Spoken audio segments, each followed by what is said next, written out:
Hello dear students and welcome to Magnet Brains IIT JEE and NEET channel, जहां पे आपके लिए competitive exams की तैयारी और उनकी बेसिक से पढ़ाई, दैट इज फाउंडेशन कोर्स, ये सारी चीजें मैग्नेट ब्रेन्स आपको 100% फ्री में देता है। मैग्नेट ब्रेन्स पे 2-3 वीडियोस देखने के बाद भी कोई पेड सब्सक्रिप्शन या कोई फीस पे नहीं करनी होती है, क्योंकि यहाँ सारी चीजें 100% फ्री हैं, वो भी क्वालिटी कंटेंट और क्वालिटी टीचर्स के साथ। आज हम लोग एटॉमिक स्ट्रक्चर के प्रैक्टिस क्वेश्चंस का सबसे पहला पार्ट करेंगे। इसके एक्सप्लेनेशन वीडियोस आपको ऑलरेडी जा चुके हैं। वो एक्सप्लेनेशन वीडियोस आई होप आपने बहुत अच्छे से देख लिए होंगे और उन्हीं वीडियोस के उन्हीं के बेसिस पे यहाँ पे हम लोग ये प्रैक्टिस क्वेश्चंस का पार्ट 1 इस शीट के क्वेश्चंस हम लोग करेंगे। ठीक है, चलिए सबसे पहले हम देखते हैं एक general overview about the foundation. आपको टॉपिक वाइज एक्सप्लेनेशन वीडियोस मिलते आ रहे हैं, अभी भी मिलेंगे और मिलते रहेंगे आगे। ओके, तो आपको सबसे पहले एक्सप्लेनेशन वीडियो मिलता है, फिर उसके लिए एक डीपीपी आती है, that is daily practice problem. ये पीडीएफ के फॉर्म में मैग्नेट ब्रेन्स की ऑफिशियल वेबसाइट पे अपलोड होती है। इस वीडियो के ही साथ ये चीज आती है। इनके next day daily practice problems का सोल्यूशन का वीडियो आता है, वो भी मैग्नेट ब्रेन्स की ऑफिशियल वेबसाइट। अब भाई आपने इनको सॉल्व तो कर ही लिया होगा, तो अब ये क्वेश्चंस अगर आपको कोई डाउट है या अच्छे से परफेक्ट एक्सप्लेनेशन समझना है या फिर अपने करे हुए सॉल्व किए हुए क्वेश्चंस को क्रॉस चेक करना है, तो वो चीजें आप इस सोल्यूशन वीडियो में कर सकते हो। चैप्टर वाइज एमसीक्यूज, आप चैप्टर वाइज आपको एमसीक्यूज मिलेंगे जो कि 500 क्वेश्चन से भी ज्यादा आपको हर चैप्टर से मिलेंगे। वो आपके पास एक अच्छा खासा क्वेश्चन बैंक तैयार कर देगा। वीकली डाउट सॉल्विंग सेशंस, तो डाउट सॉल्विंग सेशंस में आप अपने डाउट्स को कहीं नोट करके रख सकते हैं और जब आपके टीचर्स के साथ आपका लाइव इंटरेक्शन होगा तब आप अपने डाउट्स को पूछ सकते हैं। Weekly test paper chapter wise यहां पे वीकली टेस्ट होंगे जो आपके कॉन्फिडेंस और कंसेप्ट को और ब्रश अप करेंगे। Okay, then we have the guidance about paper pattern के लिए गाइडेंस, स्ट्रेस मैनेजमेंट के लिए गाइडेंस और ऑफिशियल नोटिफिकेशन से रिलेटेड सारी इंफॉर्मेशन वो आपको यहीं पे इसी वेबसाइट पे मिलेगी। Okay, chapter wise one shot revision मतलब आपको पूरे चैप्टर का एक पूरे कंपाइल्ड फॉर्म में वो वीडियो मिलेगा जिसमें रेगुलरली सारे एक के बाद एक टॉपिक्स कंटिन्यूअसली आते जा रहे होंगे। ये वन शॉट रिवीजन कहलाता है, एक कॉमन वीडियो जिसमें सारे चैप्टर्स एक साथ समड अप होंगे। Okay, and online test series, ये आपको अब ये चेक करती है कि जो नॉलेज आपने गेन किया है, जो कंसेप्ट्स आपने लिए हैं, उनको आप अप्लाई कितने अच्छे से कर पा रहे हैं। ओके, चलिए सबसे पहला question, the electronic configuration of copper is, copper का इलेक्ट्रॉनिक कॉन्फ़िगरेशन क्या है? तो हम देखते हैं कि भाई जो ये कॉपर होता है Cu, इसका एटॉमिक नंबर होता है 29। चलिए हम लोग ऑफ बॉ प्रिंसिपल के हिसाब से इलेक्ट्रॉन्स भरते हैं।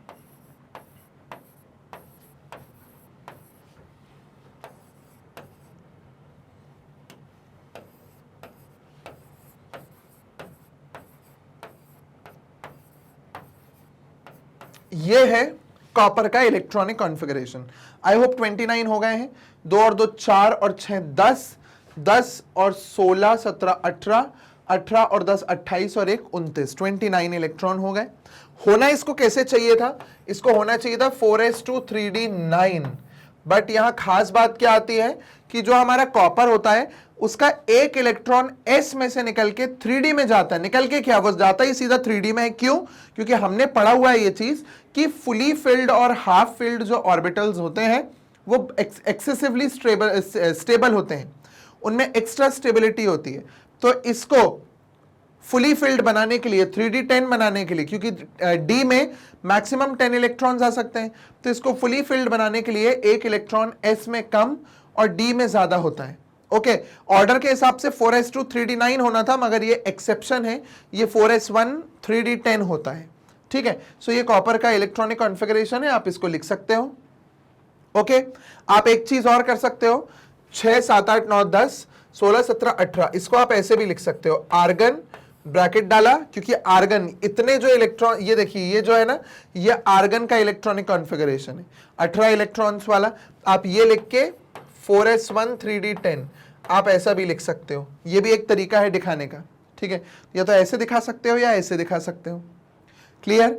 चलिए आगे बढ़ते हैं। When a p orbital is completely filled, then the next electron goes to, देख लेते हैं किस में जाएगा, 1s2 2s 3, एक मिनट, हम इसको इलेक्ट्रॉन फिल नहीं करेंगे, सीधा ऑर्डर देखते हैं। 1s 2s 2p 3s 3p 4s 3d 4p 5s। देखिए 4p के बाद कौन आया है, 4p के बाद आया है 5s, तो 4p के बाद 5s में इलेक्ट्रॉन जो है वो जाता है। Clear? Okay. The number of unpaired electrons present in Fe3+ is, Fe3+ में कितने unpaired electrons हैं? हम सबसे पहले आपको ये बता दें, Fe में एटॉमिक नंबर होता है 26, तो इसमें 26 इलेक्ट्रॉन्स होते हैं। Fe3+ में जो नंबर ऑफ इलेक्ट्रॉन होंगे वो हो जाएंगे 23 हो गए।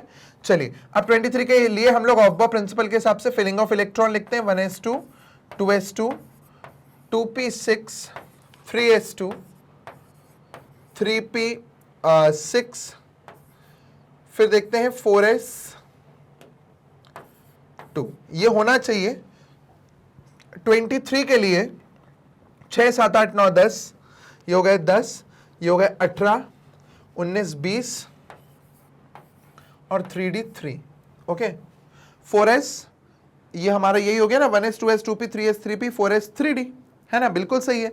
अब देखो 3d में 3 इलेक्ट्रॉन है ना, तो 3d में 3 इलेक्ट्रॉन है, मतलब 1 2 3, इस तरीके से होगा। और 3d तो बल्कि और 5 होते हैं, एक मिनट, है ना? 3d में तो 5 ऑर्बिटल्स होते हैं, तो इस तरीके से 3 इलेक्ट्रॉन्स अलग अलग अरेंज्ड होंगे। इसका मतलब हमारे Fe3+ में 3 अनपेयर्ड इलेक्ट्रॉन्स हैं, है ना? देखो आपको 3 अनपेयर्ड इलेक्ट्रॉन्स दिख रहे हैं, एक ये है, एक ये है, एक ये है। अनपेयर्ड इलेक्ट्रॉन कहां से भरा है मैंने? 3d 3 बचा है ना आखिर में, उससे। ठीक है, क्लियर हुआ? आगे बढ़ते हैं। Why was a gas at low pressure taken by Thomson while conducting the experiment? एक तो कि लो प्रेशर हम क्या करते हैं, पहले तो खूब सारी गैस भर देते हैं, फिर वैक्यूम को यूज करके गैस के प्रेशर को कम करते हैं, मतलब गैस को काफी हद तक निकाल देते हैं और लो प्रेशर पे गैस को लिया जाता है। उसका रीजन ये है कि जब स्प्लिटिंग होती है, मतलब जैसे ही इलेक्ट्रिक करंट पास होता है तो इलेक्ट्रॉन्स निकल के बाहर आते हैं। जैसे वो इलेक्ट्रॉन्स निकल के बाहर आते हैं तो उनको गैस की डेंसिटी कम मिलेगी, तो वो बिना हिंडरेंस के कैथोड रे या एनोड रे जो है वो बन जाएगी। जैसे समझ लीजिए यहां से ये कैथोड है, ये एनोड है, तो कैथोड से बिना किसी हिंडरेंस के बड़े आसानी से जो रेज हैं वो सीधी सीधी चली जाएंगी। ओके, जो रेज हैं वो सीधी सीधी इस तरीके से चली जाएंगी। और क्या होगा, अगर बहुत ज्यादा डेंसिटी में हमने गैसेस भर रखी है तो गैस के पार्टिकल्स भी बीच बीच में प्रेजेंट होंगे जो हमारी कैथोड रेज को हिंडर कर सकते हैं। ठीक है, जो हमारी कैथोड रेज को हिंडर कर सकते हैं। और वैसे भी at low pressure gas is air is a good conductor of electricity. ठीक है, तो इन कारणों से हम थॉमसन ने अपने एक्सपेरिमेंट में लो प्रेशर गैस को कंसिडर किया था। ओके, चलिए आगे। Give the mass and charge of fundamental particles of an atom. Okay, so देखिए इलेक्ट्रॉन, प्रोटॉन एंड न्यूट्रॉन। अगर हम चार्ज की बात करें तो न्यूट्रॉन में तो चार्ज 0 होता है। ठीक है, प्रोटॉन में चार्ज को हम बोलते हैं +1 और इलेक्ट्रॉन में हम बोलते हैं -1। ओके, वैसे वो होता क्या है, 1.6 into 10 to the power -19 coulomb. Similarly 1.6 into 10 to the power -19 coulomb. ठीक है, प्रोटॉन में बस आगे पॉजिटिव साइन होता है और इलेक्ट्रॉन में नेगेटिव साइन होता है। ठीक है, अब जब हम बात, न्यूट्रॉन तो न्यूट्रल होता है, कोई चार्ज ही नहीं होता। ठीक है, अब अगर हम बात करें मास की, ये चार्ज था, ये मास है। अगर हम मास की बात करें तो इलेक्ट्रॉन के मास को तो हम लोग नेग्लिजिबल मान लेते हैं, मतलब बहुत कम है, वो बहुत कम है, नेग्लिजिबल मान लेते हैं। प्रोटॉन के मास को हम बोलते हैं इट्स 1, प्रोटॉन के मास को हम बोलते हैं इट्स 1 एंड न्यूट्रॉन के मास को भी हम बोलते हैं 1। ठीक है, so 9.1 into 10 to the power -31 kg ये मास है इलेक्ट्रॉन का, जो काफी कम है। और इन दोनों का मास होता है 1.6 into 10 to the power -27 kg। ठीक है, ये हो गया इन दोनों का मास और ये हो गया इलेक्ट्रॉन का मास। ठीक है, ये वैसे भी एक्सप्लेनेशन वीडियोस में भी आपको मिला होगा, तब भी अगर आपने चीजों को नोट किया होगा तो आपके पास ये चीजें अवेलेबल होंगी। ठीक है, चलिए आगे बढ़ते हैं हम। What is N atomic model? Atomic model क्या होता है? एटॉमिक मॉडल होता है किसी भी जैसे जो अलग अलग साइंटिस्ट थे उनने एटम का रिप्रेजेंटेशन दिया था। तो एटॉमिक मॉडल्स होते क्या है? They are actually representations of atom. Atom के ये रिप्रेजेंटेशंस होते हैं, ठीक है। और कैसे रिप्रेजेंटेशंस होते हैं? जो हमारे साइंटिस्ट जो थे उनने अलग अलग थ्योरीज आगे मतलब प्रपोज करी थी, तो उन थ्योरीज के हिसाब से these atomic models are actually the representation of atom, कि किस तरीके से एक एटम मतलब एक एटम क्या है और उसका स्ट्रक्चर क्या है। तो स्ट्रक्चर ऑफ एटम का एक रिप्रेजेंटेशन है एटॉमिक मॉडल। क्लियर? चलिए next question. Who discovered protons? Based on what experiment was he able to discover these protons? Okay, तो protons की डिस्कवरी गोल्डस्टीन ने करी थी। Okay, discovery was done by Goldstein और उनने यूज किया था गैस डिस्चार्ज ट्यूब। ओके, उनने गैस डिस्चार्ज ट्यूब को यूज किया था, जिसमें उनने एनोड रेज वाला जो एक्सपेरिमेंट था ना, एनोड रेज वाला एक्सपेरिमेंट वो यूज किए, उसके थ्रू उनने बोला था कि भाई प्रोटॉन्स जो हैं वो प्रेजेंट होते हैं। तो protons were discovered by Goldstein and he use the gas discharge tube, और इसको एनोड रे एक्सपेरिमेंट भी बोला या कैनाल रेज एक्सपेरिमेंट भी बोला जाता है। ठीक है, एक स्क्रीनशॉट ले लीजिए इसका। तो चलिए अभी हम आगे बढ़ते हैं हमारे नेक्स्ट क्वेश्चन की तरफ। What was the mathematical equation given by Max Planck?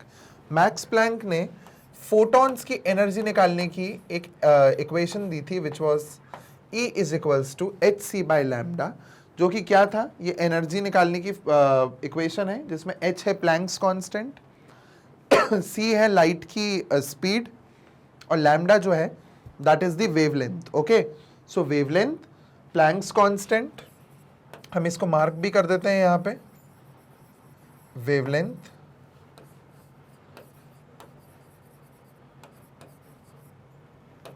Planck's constant and speed of light। Okay, इसका आप एक स्क्रीनशॉट भी ले सकते हैं। Okay, Who discovered neutrons? How was the discovery made? Neutrons की डिस्कवरी जेम्स चैडविक ने की थी। ओके, जेम्स चैडविक ने न्यूट्रॉन्स की डिस्कवरी की थी। एंड कैसे करी थी उनने उसको बेरिलियम होता है ना, बेरिलियम के न्यूक्लियस पे, दिस इज बेरिलियम न्यूक्लियस। अगर आपने एक्सप्लेनेशन वीडियो देखा होगा इसका तो आपको ये पता होगा कि बेरिलियम के न्यूक्लियस पे अल्फा पार्टिकल का बम्बार्डमेंट कराया था, अल्फा पार्टिकल का बम्बार्डमेंट कराया था। और जब अल्फा पार्टिकल्स का बम्बार्डमेंट बेरिलियम के न्यूक्लियस पे कराया था तो उसका न्यूक्लियस में से स्प्लिट होके और कुछ पार्टिकल्स निकल के बाहर आए थे जिनके ऊपर कोई चार्ज नहीं था, जिनके ऊपर कोई चार्ज नहीं था पर मास था। उन्हें हमने न्यूट्रॉन्स बोला था। और ऐसा क्यों करना पड़ा? क्योंकि जो किसी भी एटम का मास है वो होता, उस टाइम पे माना जाता था कि किसी भी एटम का mass is equal to the number of protons, but number of protons से ज्यादा मास आ रहा था। नंबर ऑफ प्रोटॉन से समझ लीजिए 8 है पर मास आ रहा है 16, बट एज अ होल भी एटम जो हमारा है वो इलेक्ट्रिकली न्यूट्रल है। तो ये बोलने लगे भाई कि प्रोटॉन और इलेक्ट्रॉन तो चलिए बराबर है 8-8, इसलिए इलेक्ट्रिकली न्यूट्रल है, बट मास जो है वो क्यों ज्यादा आ रहा है? क्यों 8 जो है वो प्रोटॉन्स है मगर मास जो है वो 16 आ रहा है? इसका मतलब कोई ऐसा पार्टिकल है जिसका मास तो है बट उसका चार्ज नहीं है। तो वहां से न्यूट्रॉन आया था और न्यूट्रॉन को बेरिलियम न्यूक्लियस में बॉम्बार्डमेंट किया था अल्फा पार्टिकल्स का, उससे हमने निकाला था, उससे पता चला था कि न्यूट्रॉन प्रेजेंट है। ठीक है, चलिए आगे बढ़ते हैं। What name did Max Planck gave to energy packets? Energy के पैकेट्स को क्या नाम दिया था मैक्स प्लैंक ने? He named them as photons। ठीक है, उनने इसे फोटॉन्स नाम दिया था एनर्जी पैकेट्स को। Okay, next, what is Heisenberg's uncertainty principle? Heisenberg का अनसर्टेनिटी प्रिंसिपल है कि आप किसी भी एटम के इलेक्ट्रॉन का एकदम करेक्ट पोजीशन और मोमेंटम नहीं बता सकते। तो आप मोमेंटम और पोजीशन, ये दो चीजें आप एक साथ किसी भी एटम के इलेक्ट्रॉन की नहीं बता सकते. This is Heisenberg's uncertainty principle, that it is very uncertain और it can not be told. Momentum and position of the electron of an atom together you cannot tell. Either you can tell the position or the momentum. आप दोनों को एकदम accurately नहीं बता सकते, ऐसा Heisenberg ने अपने अनसर्टेनिटी प्रिंसिपल में बोला है. क्लियर? चलिए आगे बढ़ते हैं. Which theory supported the particle nature of an electron? किसने दिया था? जो डी ब्रोगली की थ्योरी थी. डी ब्रोगली ने थ्योरी दी थी ड्यूअल नेचर ऑफ इलेक्ट्रॉन, तो उसमें उन्होंने पार्टिकल नेचर ऑफ इलेक्ट्रॉन को भी एक्सप्लेन किया था. वेव नेचर और पार्टिकल नेचर दोनों डी ब्रोगली ने अपनी थ्योरी में एक्सप्लेन किया था. ओके, चलिए आगे बढ़ते हैं अब towards next question. So give the value of Planck's constant in ERG and joule. देखिए दोनों में वैल्यूज बिल्कुल सेम है. ईआरजी वाले सिस्टम में अर्ग सेकेंड और जूल सेकेंड. जो अर्ग सेकेंड है ये सीजीएस सिस्टम है. Okay, this is the CGS system of unit, this is the SI system. Okay, so CGS system में 6.626 into 10 to the power minus 27 erg second 6.626 into 10 to the power minus 34 joules second. ये दो values हैं, आप इसका एक screenshot ले सकते हैं. ये प्लैंक्स कांस्टेंट की अर्ग सेकेंड और जूल सेकेंड में वैल्यूज हैं. ओके, चलिए next. Give equation two calculate the following. ये इक्वेशंस हैं दो, ये हमने हमारे एक्सप्लेनेशन वीडियोस में भी दी हुई हैं. ये एज इट इज आप याद कर सकते हैं. यहाँ पे जो n है वो हमारा प्रिंसिपल क्वांटम नंबर है, जो h है वो प्लैंक्स कांस्टेंट है. 4 स्क्वायर एम ई स्क्वायर में m is the mass and e is the charge of electron. ठीक है, और यहाँ पे ये हमारा एनर्जी निकालने का सेकेंड वाला जो बी पार्ट है, energy of the nth orbit of the hydrogen atom, ये उसका एनर्जी निकालने का फॉर्मूला है -13.6 upon n square. n is the principal quantum number and ev जो है ये यूनिट है, इलेक्ट्रॉन वोल्ट बोलते हैं इसको. ठीक है, आप इसका भी एक स्क्रीनशॉट ले सकते हैं. Okay, What happens when an electron jumps from a lower energy level to a higher energy level? देखो इलेक्ट्रॉन क्या होता है जब इलेक्ट्रॉन एक लोअर एनर्जी लेवल से एक हायर एनर्जी लेवल में जंप करता है. That means electron jumps from here to a higher energy level. What would happen? Energy absorb होगी. ठीक है, सो इलेक्ट्रॉन एनर्जी को अब्सॉर्ब करेगा और एक हायर एनर्जी लेवल पे जंप कर जाएगा. ठीक है, तो हम यहां पे उसका एक सिंबॉलिक रिप्रेजेंटेशन भी दे देते हैं कि एनर्जी को, ये कौन है? This is the electron. Okay, so हम बता देते हैं कि भाई ये इलेक्ट्रॉन है और इलेक्ट्रॉन जो है वह एनर्जी को अब्सॉर्ब करके और आउटर एनर्जी बाहर मतलब हायर एनर्जी लेवल पे जंप कर रहा है. ठीक है, चलिए next. What is Zeeman effect? Zeeman effect मतलब क्या होता है? Splitting of the spectral lines in the under the influence of magnetic field. So splitting of spectral lines under the influence of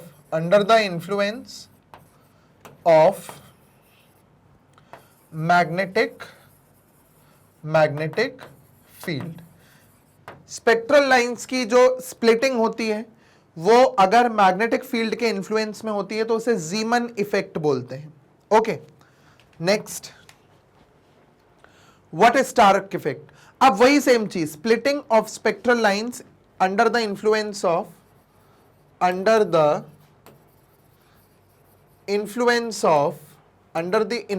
of electric field.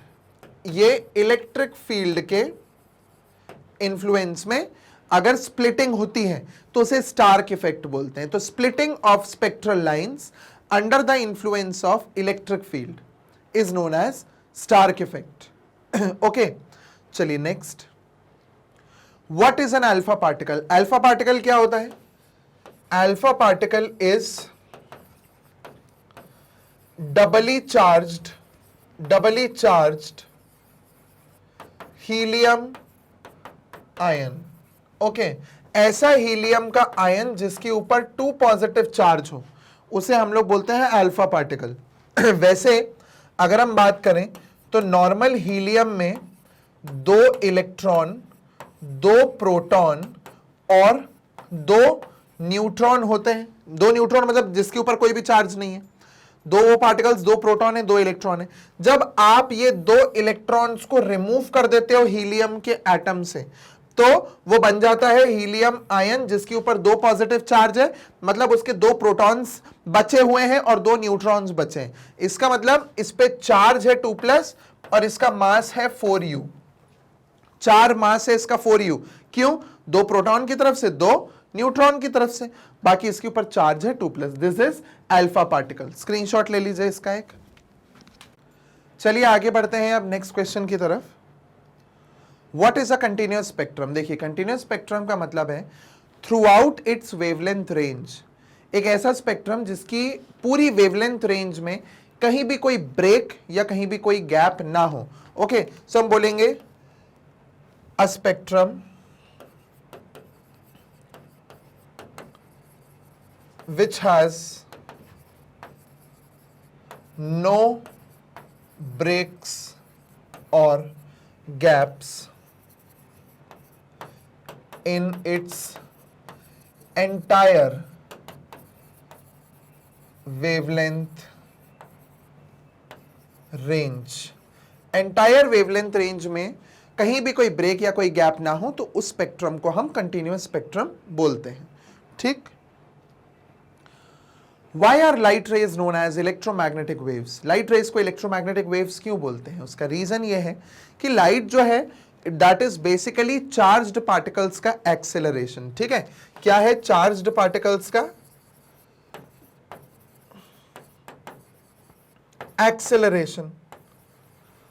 Acceleration of charge particles, इसको हम बोलते हैं कि भाई ये लाइट है। अब as per the law of electromagnetism, electromagnetism के लॉ के हिसाब से कोई भी चार्ज्ड पार्टिकल एक्सेलरेट करता है तो वो इलेक्ट्रोमैग्नेटिक रेडिएशंस रिलीज करता है। They release electromagnetic radiations. ठीक है, सो इस कारण से हम बोलते हैं कि लाइट रेज जो है वो इलेक्ट्रोमैग्नेटिक वेव्स भी कहलाई जाती हैं। क्लियर? ओके, तो इसी के साथ हमारा पार्ट 1 एटॉमिक स्ट्रक्चर की प्रैक्टिस क्वेश्चंस का कंप्लीट होता है। अब हम बात करते हैं कि अगर आपको अपने वीडियोस को एक प्रॉपर सीक्वेंस में देखने में कोई प्रॉब्लम हो रही है यूट्यूब पे, सो आप मैग्नेट ब्रेन्स की official website that is www.magnetbrains.com उस पे जाइए। वहां लेफ्ट हैंड साइड पे आपको कोर्सेज दिखेंगे। यहाँ पे आपको देखिए IIT JEE और नीट दोनों दिख रहे हैं। थोड़ा सा नीचे स्क्रॉल करेंगे आप तो आपको यहाँ पे ऊपर तो मेन कोर्सेज हैं, physics, chemistry and maths PCM। Okay, और फिर फिजिक्स, केमिस्ट्री और मैथ्स के फाउंडेशन कोर्सेज के भी वीडियोस आपको यहीं मिलेंगे। सो JEE और नीट दोनों में आपको फिजिक्स, केमिस्ट्री मतलब physics foundation, chemistry foundation common मिलेगा। बस नीट में आपको बायो होगा, यहाँ पे मैथ्स है। ओके, सो जैसे ही आप केमिस्ट्री के वीडियो पे वॉच नाउ पे क्लिक करेंगे, आपके सामने पूरा कोर्स ओपन हो जाएगा। यहाँ पे आपको पूरी डिटेल्स दी होंगी कोर्स की और नीचे जो है वो चैप्टर्स दिए होंगे। आपको जो चैप्टर देखना है आप उस पर क्लिक कीजिए, ड्रॉप बॉक्स ओपन होगा जिसमें टॉपिक वाइज पूरे वीडियोस डले होंगे। आप टॉपिक वाइज जितनी बार एक वीडियो को देखना चाहते हैं आप उतनी बार देखिए। ठीक है, और वो भी 100% फ्री में। जैसे ही आप वॉच नाउ पे क्लिक करेंगे वीडियो ओपन हो जाएगा, प्ले करके यहीं से वीडियो को देख सकते हैं। सो मैग्नेट ब्रेन्स फाउंडेशन कोर्सेज और कॉम्पिटिटिव एग्जाम्स लाइक JEE और नीट, इनकी प्रिपरेशन 100% फ्री में क्वालिटी कंटेंट, क्वालिटी टीचर्स के साथ आपको अवेलेबल कराते हैं। मैग्नेट ब्रेन्स पे 2-3 वीडियोस देखने के बाद भी कोई पेड सब्सक्रिप्शन या कोई फीस पे नहीं करनी है। यहाँ सारी चीजें 100% फ्री है। सो आप वीडियो को लाइक करें, चैनल को सब्सक्राइब करें और इसे शेयर करें अपने सिबलिंग्स, रिलेटिव्स और अपने पीयर ग्रुप के साथ, so that together we can improve the quality of education and keep watching Magnet Brains, IIT JEE and NEET channel. Thank you.